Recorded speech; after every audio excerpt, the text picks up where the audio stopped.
لقمان رحمۃ اللہ علیہ فرماتے ہیں، ہر بندے کو چاہیے کہ اپنے تمام کاموں کو انتظام کے ساتھ کرے۔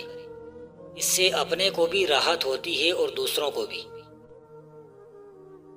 وقت بڑا گراں نگر سرمایہ زندگی ہے۔ اگر وقت پر کام کرنے کی عادت پڑ گئی اور اس پر مداومت حاصل کر لی تو پھر وقت تمہارا خادم بن جائے گا۔ وقت زندگی کا بڑا سرمایہ ہے، اس لیے اس کی بڑی قدر کرنی چاہیے۔ اس کے لیے ضروری ہے کہ صبح و شام تک کی زندگی میں جس قدر مشاغل ہیں ان کے لیے نظام و اوقات مرتب کیے جائیں تاکہ ہر کام مناسب وقت پر آسانی سے ہو جائے۔ تمہارا یہ کام ہے کہ اس کریم کے دروازے کو کھٹکھٹاتے رہو، کیونکہ جو دروازے پر دستک دیتا رہتا ہے لا محالہ کھول دیا جاتا ہے۔ ہمت بہت بڑی چیز ہے، اس سے تمام مشکلات حل ہو جاتی ہیں اور عمل آسان ہو جاتا ہے۔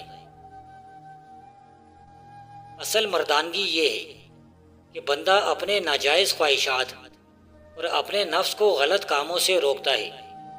ہمیشہ وہ کام کرے جو دوسروں کو فائدہ پہنچائے۔ ہر ایک دکھ درد کا سبب بہت زیادہ کھانا ہے۔ زیادہ کھانے سے دین کو آفت پہنچتی ہے۔ دینی اور دنیاوی امور کوئی بھی علیل و مریض سے سر انجام نہیں ہو سکتے۔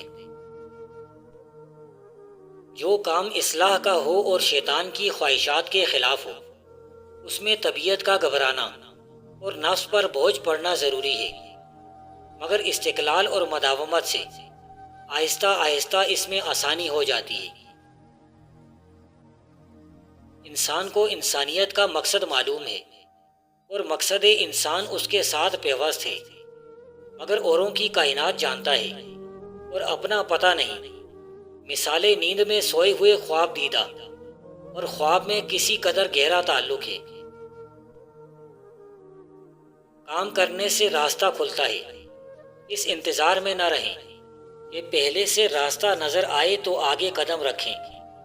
اس کی مثال ایسی ہے جیسے کہ بڑے راستے کے دو طرف درخت لگے ہوں کہ سیدھے جا رہے اور کھڑے ہو کر دیکھو گے تو کچھ دور کے بعد درخت باہم ملے ہوئے نظر آئیں گے، لیکن جو آگے بڑھو گے راستہ کھلتا نظر آئے گا۔ تین لوگ ہمیشہ ضرور رنج میں رہیں گے، ایک وہ جو دوسروں کی حمیت کو اپنی پریشانی اور دوسروں کی سازکاری کو اپنی ناکامی خیال کرے، دوسرے جو باوجود قدرت رکھنے کے نیکی نہ کرے، تیسرے جو کوئی بغیر سوچے ایسا کام کرے جس کا نتیجہ پریشانی ہو۔ فکر مستقبل یعنی انجام ہستی۔ انسان جب بھی کوئی کام کرتا ہے تو پہلے اس کے نتیجے کو سوچتا ہے، یہ اس کی فطرت کی آواز ہوتی ہے۔ ہم نے انسان کو اس قدر جانا کہ الہی کائنات میں آخری سرحد پر اس کا مقام ہے۔ دنیا اور آخرت کا کوئی کام ہو، اس کو اس امید پر منحصر کرنا کہ کسی فرصت کے وقت اطمینان سے کر لیا جائے گا، یہ ایک ایسا فریب ہے جو اکثر بڑے نقصان و خسارے کا باعث ہوتا ہے۔ کسی عام مسلمان کو بھی حقارت سے نہ دیکھیے۔ اگر کوئی عمل اس کا غلط ہو اس پر گرفت کیجیے، مگر اس کی حقارت قلب میں ہرگز نہ لائیں۔ جو عیش و عشرت کی زندگی بسر کرتا ہے تو اس کا انجام نہایت ہی خوفناک اور دردناک ہوگا۔ زبان سے کوئی بھی بری بات مت نکال اور نہ ہی کوئی برا کام کر، کیونکہ یہ سارے کام دوزخ میں لے جانے والے ہیں۔ اگر ساری زمین گناہوں سے بھر جائے تو توبہ سب کو مٹا دیتی ہے۔